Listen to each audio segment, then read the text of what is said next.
कह रहे हैं आज हम वजीर आजम पाकिस्तान से मुतालबा करते हैं कि सिंध के मामलात आपकी तवज्जो मांगते हैं। अपोजिशन से जब मेरी बात हुई तो वो कह रहे हैं कि पूरे पाकिस्तान के मामलात भी वजीर आजम की तवज्जो मांगते हैं। फिरदौस शमीम नकवी साहब ने मासूमियत में सिंध में एमरजेंसी बल्कि माशी एमरजेंसी के निफाज का तकाजा फरमा दिया। पता नहीं क्या बात है, सिंध के वजीर आला जनाब सैयद मुराद अली शाह साहब से कुछ बदगुमान दिखाई दिए। फिरदौस शमीम नकवी साहब कुछ बयान दिया है, मेरी समझ में नहीं आया। आज उनसे पूछेंगे। हमारे साथ मौजूद हैं फिरदौस शमीम नकवी साहब भी। अगली स्टोरी वसीम अकरम प्लस पंजाब से है। एक मरतबा फिर बोले हैं, कह रहे हैं कि मुसीबत के वक्त कौम जो है वो मुश्किल घड़ी में लंदन यात्रा करने वालों को पहचान गई। नून लीग ने पता नहीं क्यों उस पर जवाबी वार किया है। कह रहे हैं कि कौम तैयारा हादसे के बाद नथिया गली जा करके सैर सपाटा करने वालों को भी पहचान गई। सिद्दीकुल फारूक साहब आज हमारे साथ मौजूद हैं, उनसे पूछेंगे कि ये जो जवाबी हरबा उन्होंने आजमाया है उसकी क्या वजूहात हैं। वज़ीर आला पंजाब कह रहे हैं कि अपोजिशन ने साबित किया कि उनके सीने में दिल नहीं है। नून लीग ने बड़ा फिल्मी जवाब दिया, कह रहे हैं कि दिल वाले तो लंदन और नथिया गली दोनों जगहों में मौजूद थे। फयाज चौहान साहब ने भी बहती गंगा में हाथ धोए हैं, कह रहे हैं कि नवाज शरीफ ढिटाई से मास्क के बगैर घूम फिर रहे हैं।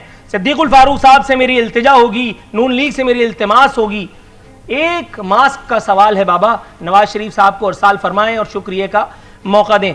प्रोग्राम में तमाम मोअज़्ज़िज़ मेहमानों बशमूल अवैस कादिर शाह साहब, फिरदौस शमीम नकवी साहब और सिद्दीकुल फारूक साहब को खुशामदीद कहते हुए सबसे पहले कराची की स्टोरी चूंकि है, अवैस कादिर शाह साहब के पास जाएंगे। अवैस साहब अस्सलाम वालेकुम। वालेकुम सलाम सिद्दीकी साहब। जनाब मन, आपकी ये मुस्कुराहट दिल ले जाती है, यकीन जानिए। सर, ये सूबाई वजारत ट्रांसपोर्ट बमुकाबला इरशाद बुखारी जो ये T20 चल रहा है, इसके नतायज कब तक मुरतब कर लिए जाएंगे? क्योंकि आपने जो झांसा दिया था, ऐसा लग रहा है कि ट्रांसपोर्टर्स अब उसमें आने के लिए तैयार नहीं है। बिस्मिल्लाहिर्रहमानिर्रहीम। सिद्दीकी साहब, एक बात की तो दाद देनी पड़ेगी कि माशाल्लाह आपका अंदाज़े गुफ्तगू, उसकी जितनी तारीफ की जाए बहुत कम है। जज़ाकुमुल्लाह, अल्लाह आपके हुस्न ज़न को बरकरार रखे। अदायगी आपकी माशाल्लाह बहुत मजा आता है, कुछ सीखने को, कुछ अल्फाज हमें भी मिलते हैं।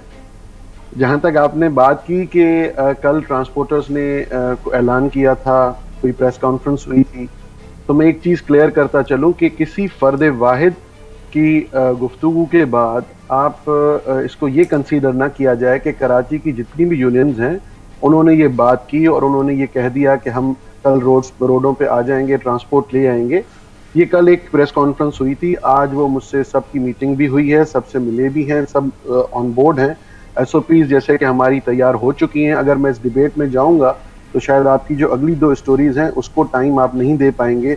मैं अगर NCC से शुरू करूं और अब तक आ जाऊं तो इसमें डिले क्यों हुआ है, किस वजह से हुआ है, किस लिए हुआ है। आज 31 मई है। एक चीज मैं याद करवाता चलूं कि आज 31 मई है। 7 मई की NCC की मीटिंग में कुछ चीजें तय हुई थी और वो राइटिंग में आई थी, और खुद इमरान खान साहब वजीर आजम पाकिस्तान ने उस मीटिंग में कुछ चीजें कही थी ट्रांसपोर्ट के हवाले से, लेकिन उन पे कोई अमल दरामद नहीं हुआ, कोई मीटिंग कॉल नहीं हुई, ना हमें एतमाद में लिया गया, ना हमसे कोई बात की गई। ट्रांसपोर्टर हजरात का मैं शुक्रगुजार हूँ कि उन्होंने सिंध गवर्नमेंट के इस विजन को, इस कॉज में हमारा साथ दिया है, और आज भी वो मेरे साथ थे। उन्होंने यही बात दोहराई है कि इंशाल्लाह जो कल फैसला होगा, NCC के सामने आपने सिफारिशात रखी हैं जिस किस्म की, सेक्टर बाय सेक्टर हम इंशाल्लाह सारी चीज़ों को ओपन करते जाएंगे। मैंने रिकमेंडेशन CM सिंध को भी दी हैं और वो कल इंशाल्लाह NCC में रखेंगे। जो भी फैसला होगा वो सुनाया जाएगा।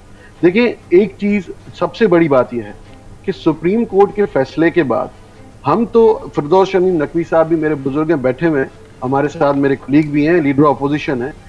सुप्रीम कोर्ट के फैसले के बाद ये चीज़ तो वाजे हो गई कि हम लोगों ने सब ने मिल के काम करना है।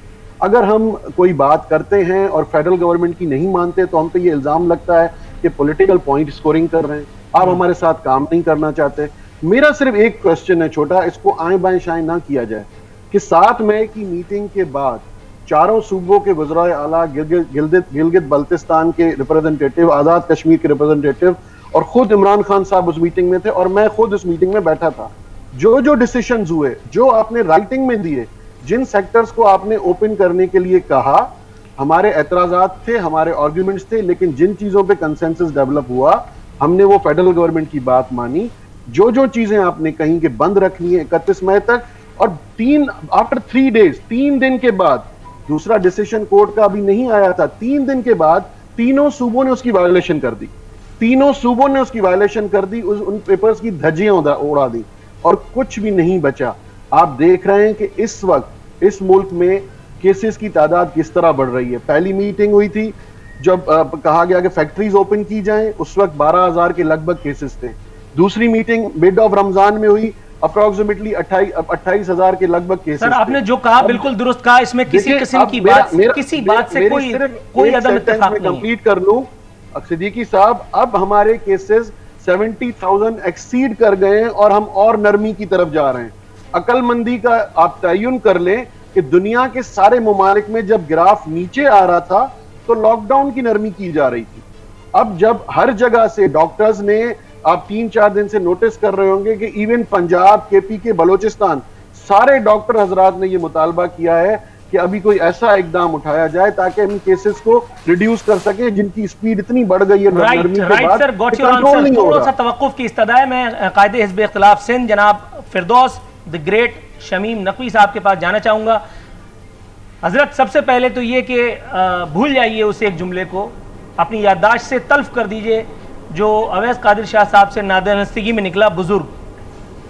आप अभी भी जवान हैं, इस बात पर यकीन रखते हुए मेरा सवाल ज़रा सुनिए और जवाब की कोशिश फरमाइए। सर, कोरोना केसेस बढ़ गए, इसमें तो कोई दो राय नहीं है। अभी वजीर ट्रांसपोर्ट साहब ने ये भी बताया।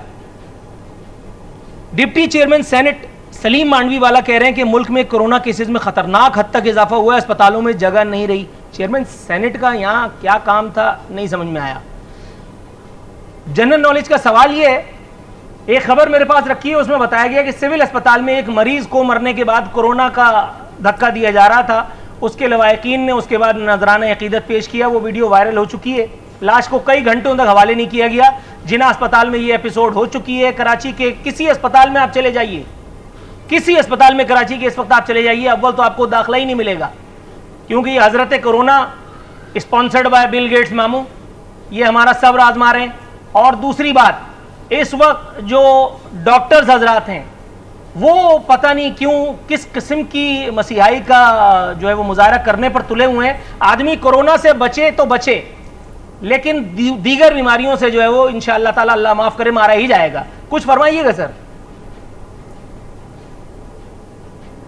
देखिए, वैस शाह साहब मोहतरम हैं, ये जो तरीक़ेकार हुकूमत सिंध ने इख्तियार किया है, हम महज़ब कौमों में देखते हैं जब मीटिंग के अंदर कोई फ़ैसला हो जाता है तो उसको फिर सब ऑन करते हैं।